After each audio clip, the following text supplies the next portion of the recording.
in 3, 2, 1. Traitors, tall tales, trolls, or spies. There is a concerted effort afoot to take down this presidency. We will analyze who really is the enemy of the people.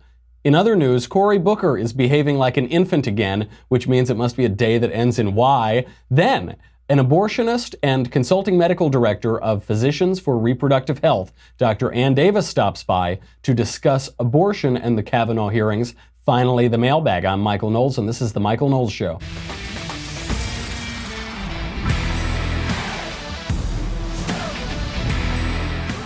Oh, do we have a lot to get to today. We've got to start with this anonymous story, but then we're going to get into more substantial things. The anonymous source that the New York Times published that says, I'm in the Trump administration, I'm a Trumper, but I'm secretly sabotaging him. What if you found out it was me? What if it were like one day on MSNBC, it was like, I'm the anonymous source. Look at me, I'm like, what's Superman's real name? What is it? Clark Kent. But I only remember me and Maddow. Before we get to any of that, I have got to thank a wonderful advertiser that we have, which is Blue Apron. Oh, do I love Blue Apron. Blue Apron, you know this, I've told you about Blue Apron before. It delivers farm-fresh ingredients and step-by-step recipes to your door. The mission is to make incredible home cooking accessible to everyone. So the way it works is you choose these chef-designed recipes.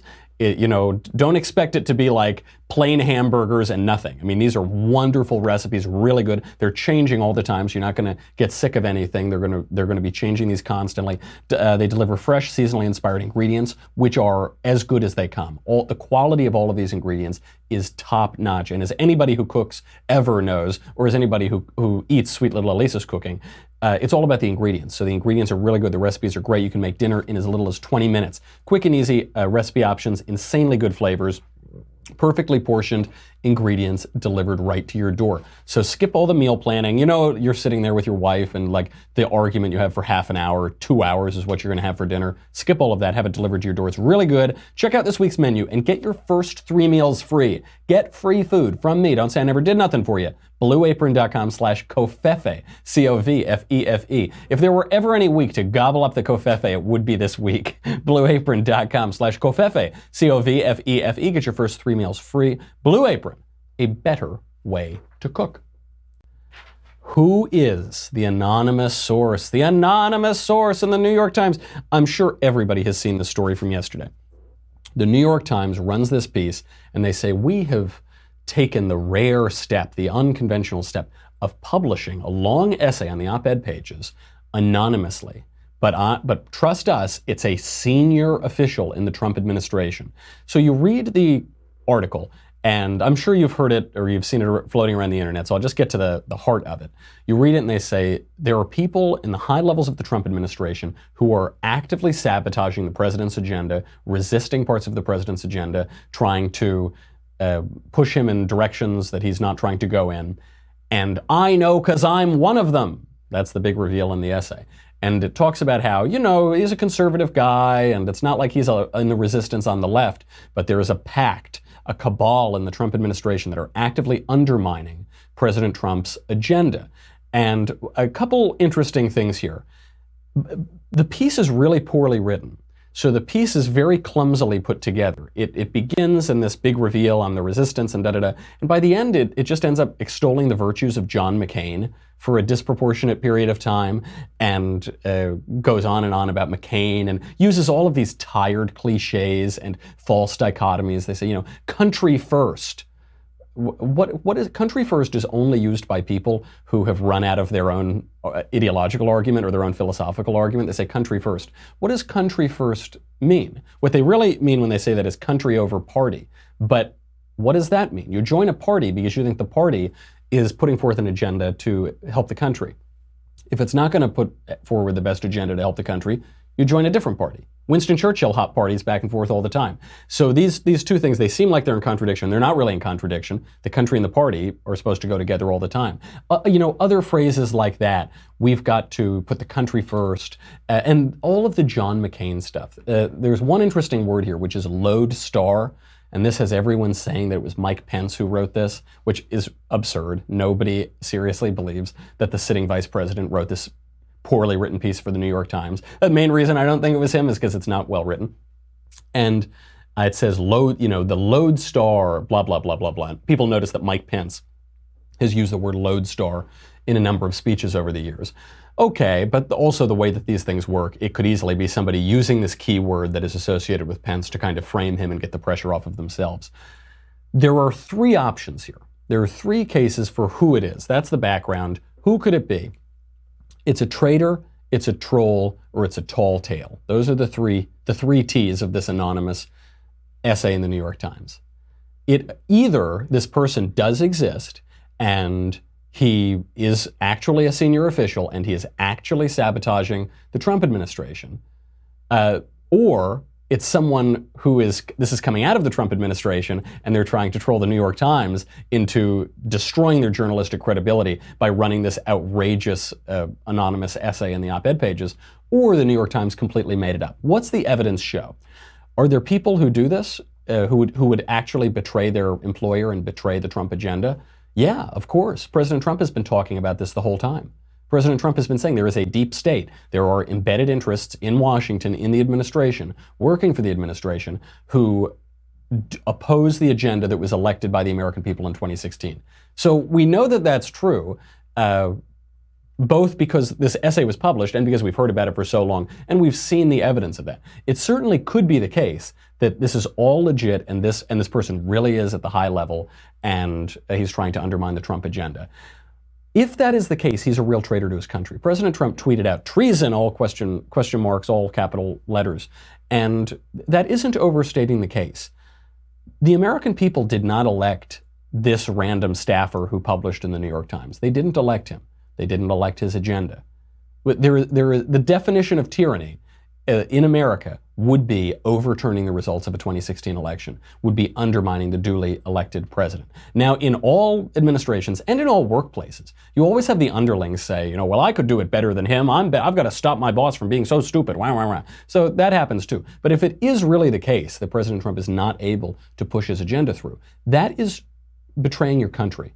Because they say it all the time. They always say we have the best of intentions. We're really saving the country. No, you're undermining the constitutional order. They're complaining about the Russians interfering in the election. What is greater election interference than trying to overturn the results of a presidential election, than trying to sabotage the will of the American people and the constitutional order as expressed in 2016? So that is really, really bad. And there's nothing noble about it. There's nothing high-minded about it.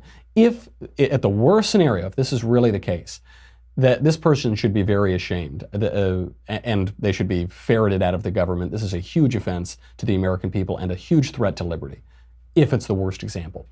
Now, is it a troll? Is this a setup for the New York Times?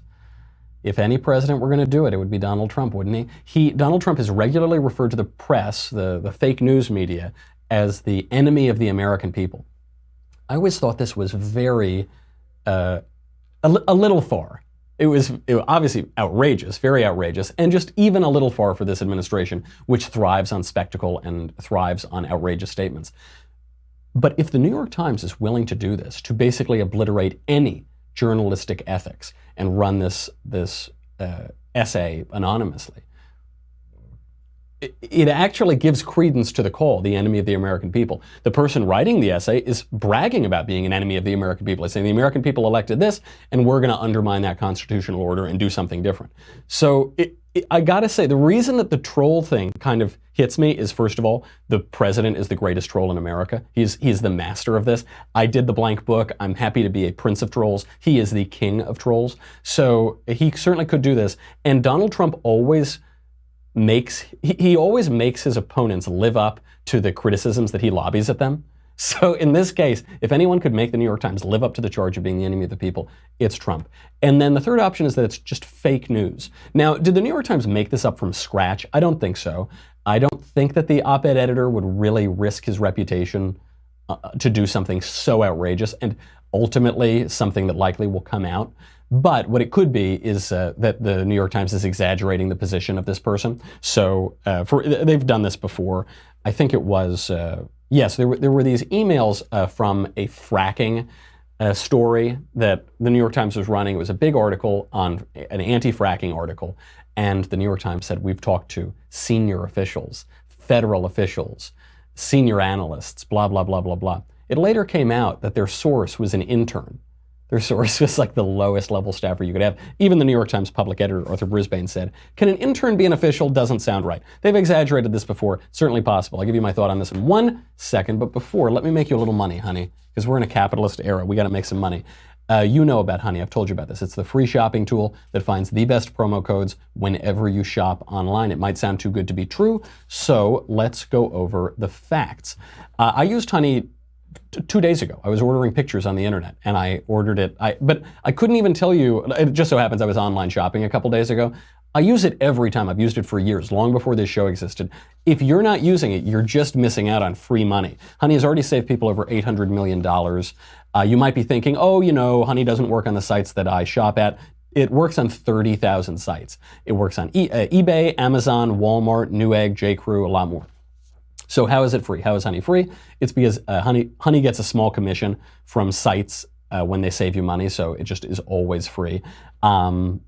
It's just a tremendous product. I use it all the time. Go to get it right now at joinhoney.com/Covfefe, C-O-V-F-E-F-E. It's free to use, installs in just 2 clicks. Go get free money. Don't be insane. Get free money right now, joinhoney.com/Covfefe, C-O-V-F-E-F-E. So that, I think, is the story. It's probably much ado about nothing. It underscores the claims that Trump has been making the whole time. And that's why I think any 3 of these are plausible, that this person really exists, that there actually is someone trying to sabotage Trump from within the government. We've been saying that for months and months and months. That it's a troll, that Donald Trump is getting the New York Times to live up to their terrible reputation.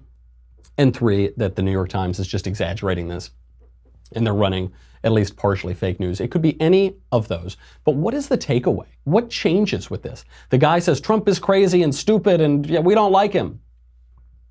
Okay.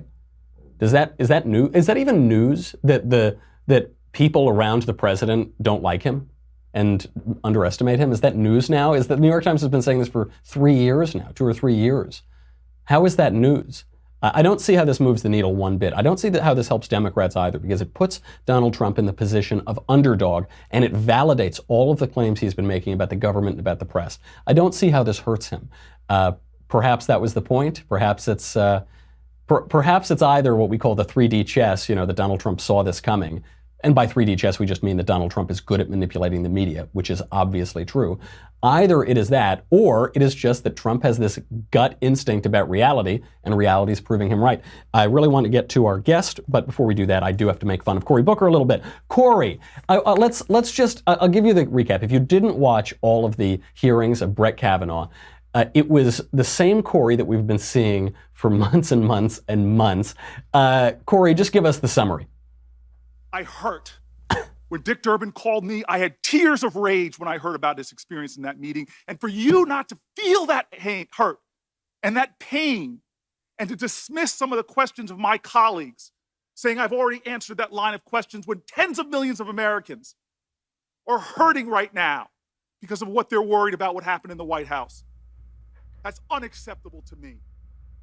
Unacceptable. So that was from months and months ago, but he did basically the same show here. I also love, if you notice from that clip, he says, for you not to feel that hurt's the line. For you not to feel that line, what was my line again? I'm sorry, I lost it. Can we take it from the top?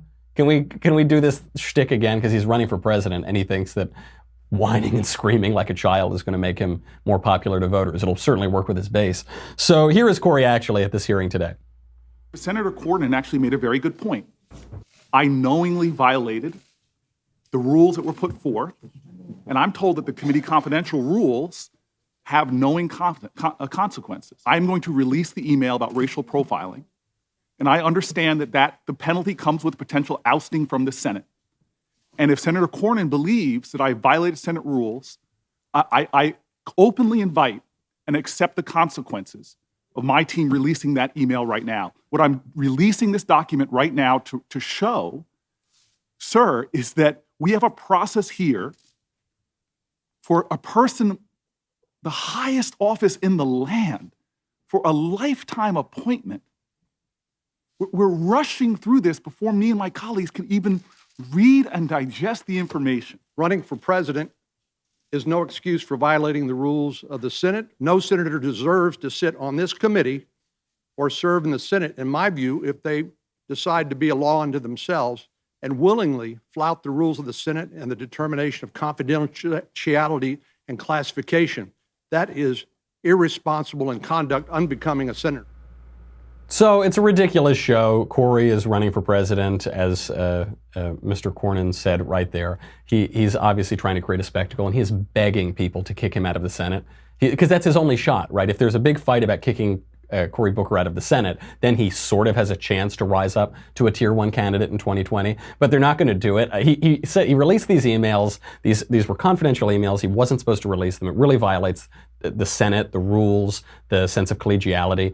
And but what's funny is the Republicans beat them to it last night and cleared the emails for release.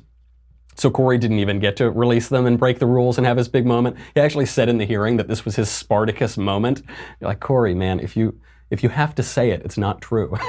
Like, this is not a sorry, buddy. So just more ridiculous theater from the party that is telling us that they're the mature ones and they're going to take the reins, just whining and crying and showboating. It's really pathetic. And unfortunately for Corey, not going to help him. You're not getting kicked out of the Senate, Corey. I'm sorry to tell you that. Okay, we're very lucky to have a guest here today. It's very hard to get guests from the left and guests who disagree with our point of view on. And Dr. Ann Davis has agreed to join the program to discuss these Kavanaugh hearings and the role that abortion and Roe v. Wade is going to be playing in this.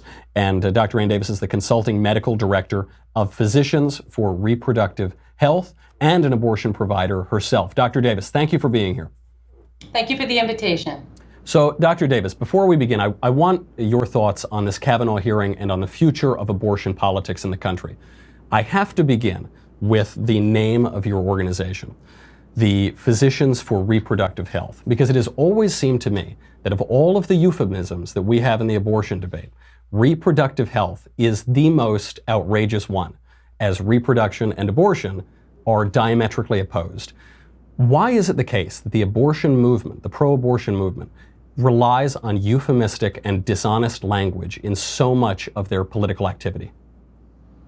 So our name, Physicians for Reproductive Health, really refers to our mission, which is that we support comprehensive reproductive health for everyone. So that would include all the things I do as an OBGYN, contraception, of course, and abortion pertinent to this show. But it's really a health, reproductive health concerns all reproductive health. So that's the explanation for our name. But this is the question I always asked, because I'm not suggesting that being an obstetrician gynecologist or delivering babies or any other of the medical aspects of that position don't concern reproductive health. What I'm saying is that it seems bizarre to include abortion so essentially in this. And I'm not just picking on your organization or your work, but so much in the political debates. We never hear abortion called by its own name. Very rarely do we. So often we hear the war on women's health, the war on reproductive health, ironically, because it's about the opposite of reproduction, but even on women's health broadly.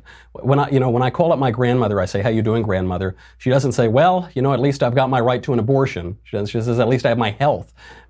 Why is it about abortion politics that it has to be lumped within all of these apparently unrelated medical activities?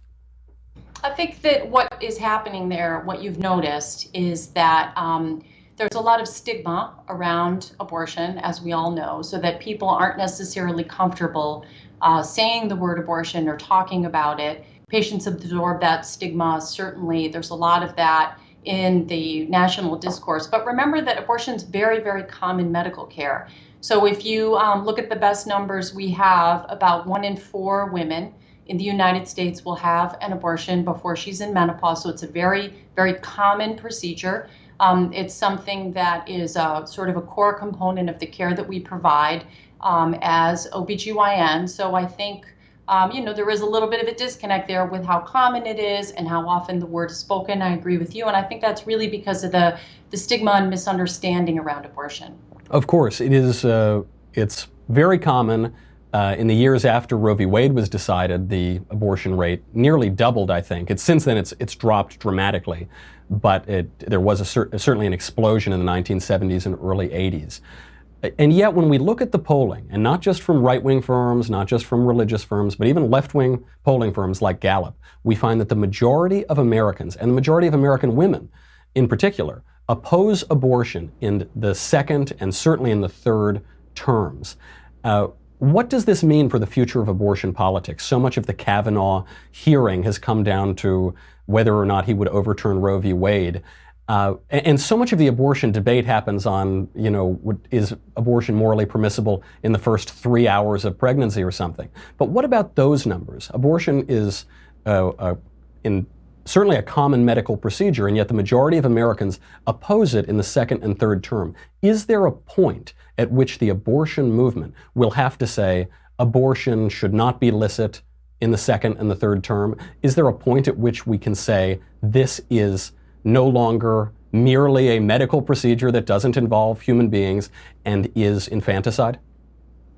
I'd like to so backtrack a bit into your point, which is to say, remember that we have very, very clear numbers about when abortions are performed in the United States. The huge majority of abortions are performed early in pregnancy. So we know that about 85% of abortions are performed very, very early.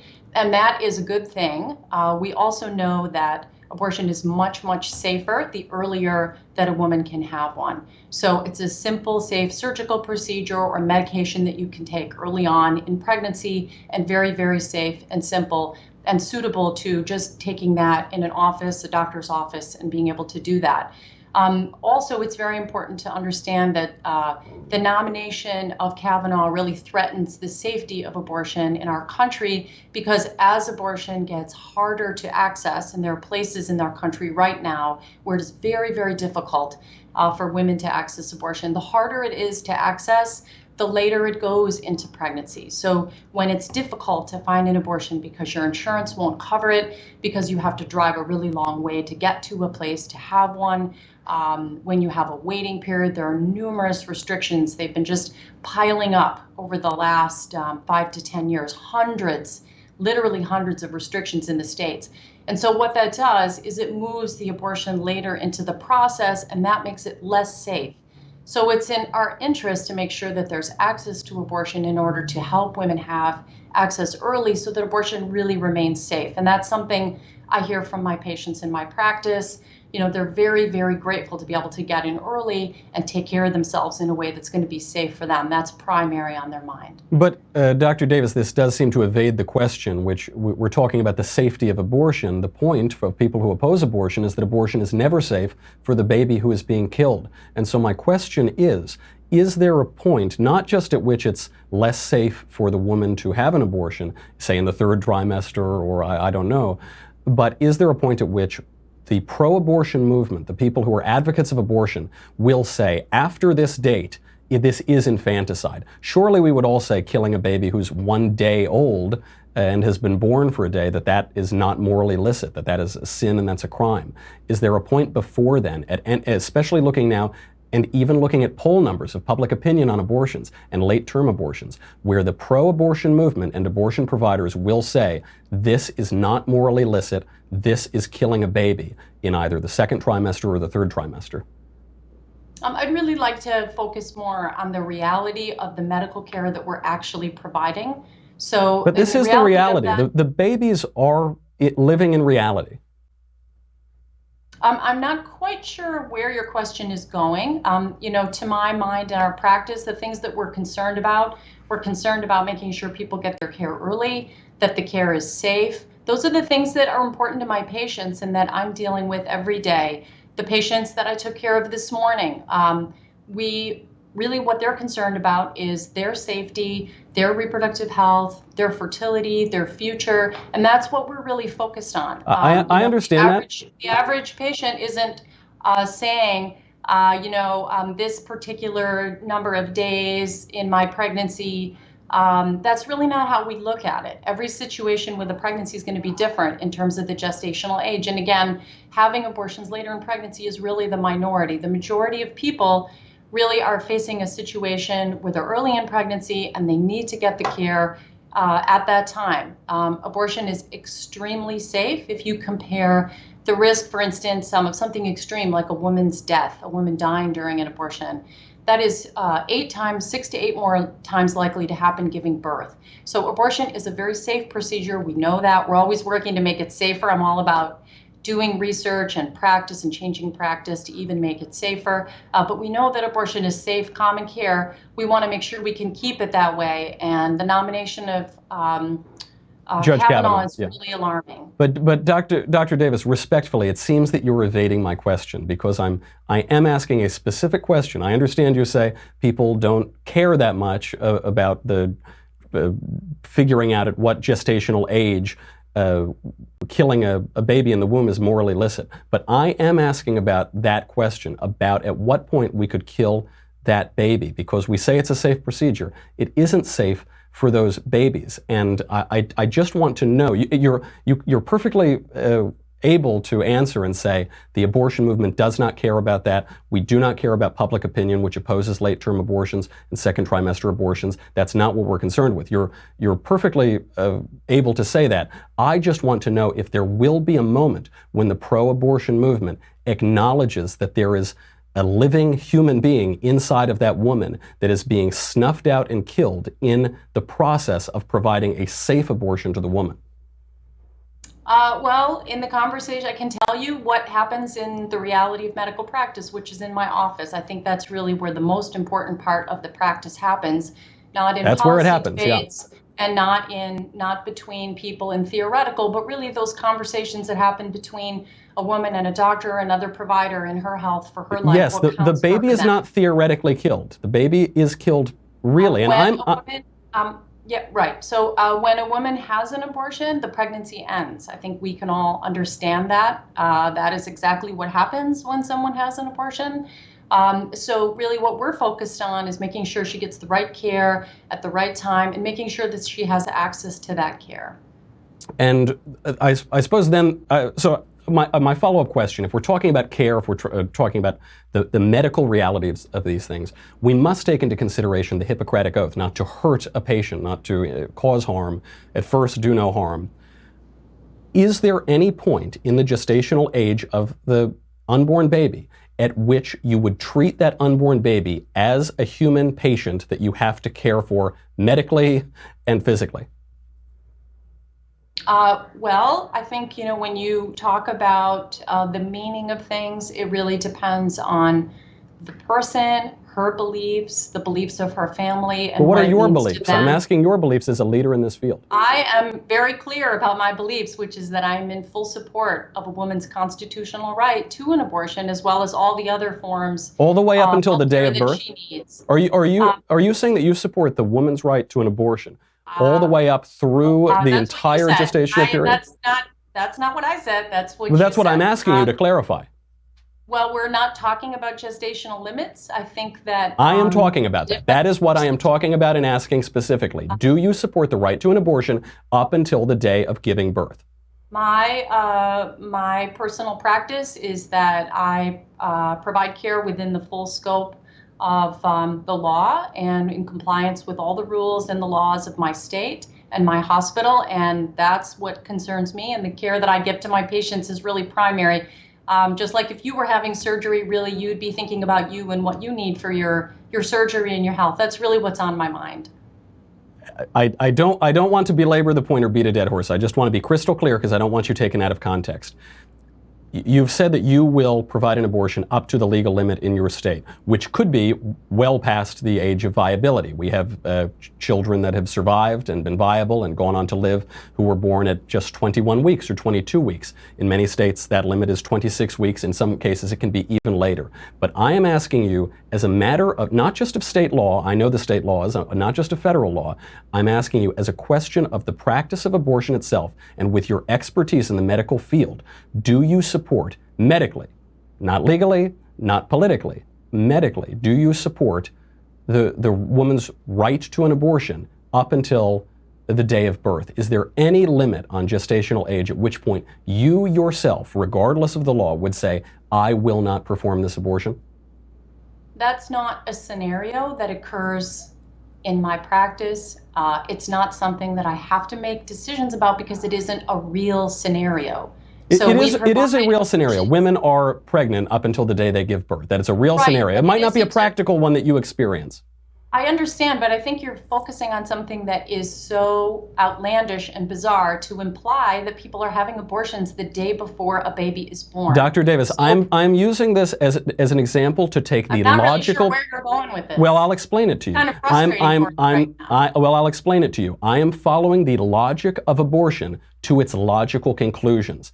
You're saying that we are disregarding the individual human life that is being killed in the process of abortion. You're saying that you are disregarding that as a patient and as a human being up to a certain point. And I'm just asking you to tell me what that point is and why. And you can't provide an answer to that.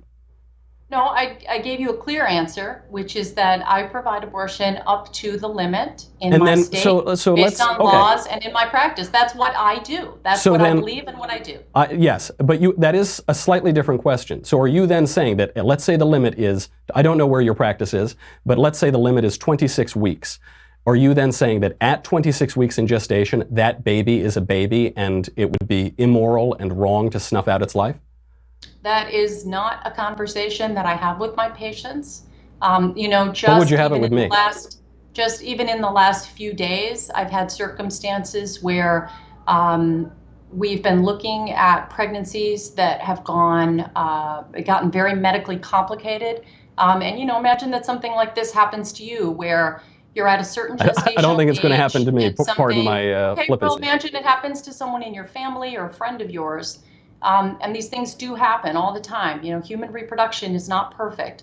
So things happen where conditions develop either with health. Women can get very, very critically ill when they're pregnant. But Dr. Davis, we would agree the vast majority of abortions occur. Things can happen with fetal development. So we're in a situation where we have to make sure we're following the law, we're following best practices, and we're doing the right thing for that woman. It isn't necessarily about whether it's this many days or that many days. Of course, that's important. It's important to her, it's important to me, but really my main concern is to give the good medical care that people need. And I don't want to get into the details of anyone's scenario because that's privacy. You don't want to talk about that. But those are things that happen here every day of the week. We have patients in scenarios where they have complicated care. We're providing very advanced care to them to save their lives. And we need to have the flexibility to give the right care at the right time at whatever stage we can in the full practice of being in compliance with our local laws. That's really what my job's about. I understand, and I'll let you go. I've taken up a lot of your time, but I do want to bring up one point, which is you mentioned the threats to the life of the woman, and surely we can agree, the numbers are in, that the vast majority of abortions that take place, over 99% of abortions, do not concern cases of rape or incest or a threat to the life of the mother. Which brings me to my last question, again, in your work, not so much as a doctor, but as a consultant to the physicians for reproductive health, which is that we know from Dr. Bernard Nathanson, the guy who founded NARAL, the biggest pro-abortion organization in the country, and who ran the largest abortion clinic in the country for 2 years. We know that the number that we're constantly told, women will die, thousands of women died per year from illegal abortions before Roe v. Wade. This has come up in judicial hearings from Bork all the way up to the present. We hear it every single time a Republican nominates a judge. We know from him, the man who invented that statistic, that it was plucked out of thin air. He admitted it. He said, quote, "In NARAL, we generally emphasize the frame of the individual case, not the mass statistics, but when we spoke of the latter, it was always 5,000 or 10,000 deaths a year. I confess that I knew the figures were totally false, and I suppose that others did too if they stopped to think of it. But in the morality of our revolution, it was a useful figure, widely accepted, so why go out of our way to correct it with honest statistics? The overriding concern was to get the laws eliminated. Anything within reason that had to be done was permissible." We know from the Centers for Disease Control that the year before Roe v. Wade was decided, the actual number of women who died from illegal abortions was 39. The number of women who died from legal abortions was 24. Abortion was only legal in 20 states, which means statistically both legal and illegal abortions were about as risky as one another. Moving forward in this debate, and in these judicial hearings, will the abortion movement stop the demonstrable lie that thousands of women will die per year if Roe v. Wade is overturned? Will they stop that, or will they continue to harp on that? And I ask you personally if you've ever had any of the thoughts or skepticism or pauses that Bernard Nathanson has had with regard to the moral quality of the activity that you're doing. I don't mean this to demagogue. I don't mean this to be rude in any way. But if we're talking about what we're talking about, which is this baby a moral being? Does it have moral significance, human dignity? Does it have moral weight? Is it okay to snuff it out?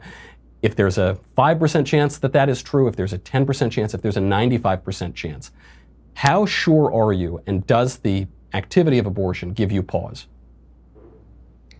There were a lot of questions. A lot of questions in there. Which you know, I love numbers. I have a master's degree in public health, and I'm a researcher. So I'm very happy to look at numbers and think about numbers.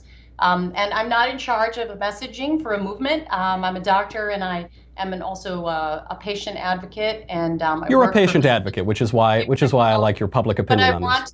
But I want to say that when we look at numbers like how many people died before abortion was legal and how many people died after abortion was legal, I think it's very easy to understand the difference between illegal abortion and legal abortion back in, decades ago, that there really were not methods available to people that were safe.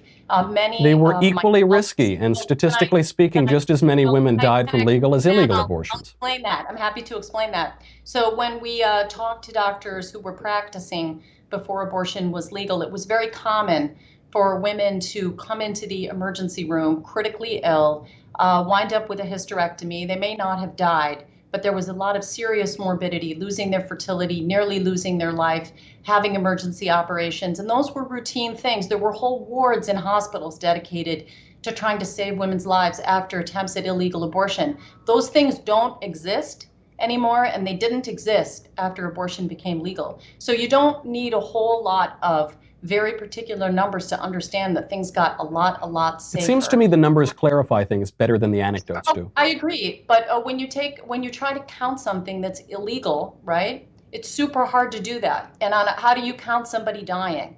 You write something on a death certificate. If it's a circumstance where something is highly stigmatized, it's pretty hard to count. And what you see on a death certificate may have nothing to do with what actually happened. Maybe it says the patient died of septic shock, but it was as a result of an illegal abortion. Certainly, but so doctor, we do have statistics on crime. We collect statistics on crime very well. To do. So I think we know, from common sense in terms of the practice and observing the practice what happened. That's not something that was something that was very, very well documented. And even colleagues, 10 years ago, some of those doctors are older now, but they told us what it was like.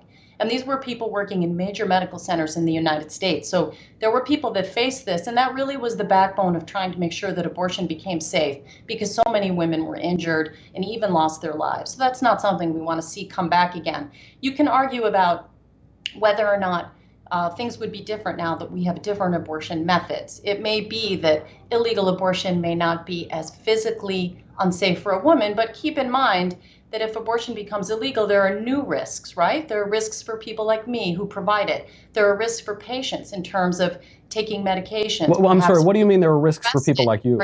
Incarcerated for ending a pregnancy if Roe is overturned. So those things are real concerns for us. We're very concerned about that.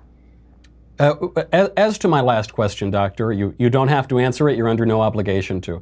But considering the example of Dr. Bernard Nathanson, among others, major, not only abortionists, abortion providers, heads of abortion clinics, and abortion advocates who have totally changed their position. We regularly see this, people who supported abortion rights who then became pro-life. This happened to me myself, and I was convinced by a bioethicist to change my opinion. I previously thought abortion was perfectly permissible. Has the subject ever given you pause? Even if you are not going to conclude that a baby in the womb is with 100% certainty a moral being worthy of dignity and respect and the protection of life, would you be willing to grant that there's perhaps an 80% chance or a 20% chance or even a 2% chance that that baby in the womb has moral value? I don't put percents on my morality. I'm very clear about what I'm doing, and I'm very clear about the care that I give. And that's what's important to me is my patients and that they get the right medical care from me. And that's where I put my efforts. That's where I've been practicing for 20 years. That's why I got my training. That's why I teach young doctors to provide the care that I do, really so that women get the best care that they can. And that should be a priority for everybody. Well, doctor, I have to thank you for coming on.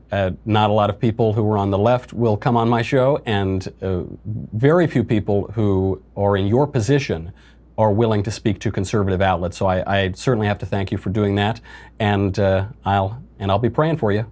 Okay, I welcome the opportunity. Thank you. Thank you, Dr. Davis. Take care.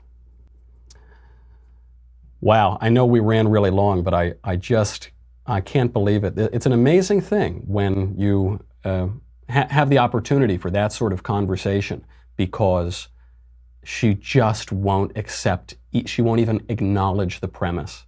She wouldn't even acknowledge the premise. Is there any chance that this human life that we know is a human life, it's not a platypus and it's not dead, it's a human life, is there any chance that that has moral significance? She wouldn't even acknowledge the premise. I think that tells you everything you need to know about the abortion debate. We'll try to get to a couple mailbag questions. If you are on dailywire.com, thank you very much. You help us keep the lights on and covfefe in my cup. If you are on Facebook or YouTube, we definitely got censored after that discussion. That was far too frank and honest a discussion to possibly be allowed to be had on social media pages. So please go to dailywire.com. It's $10 a month, $100 for an annual membership.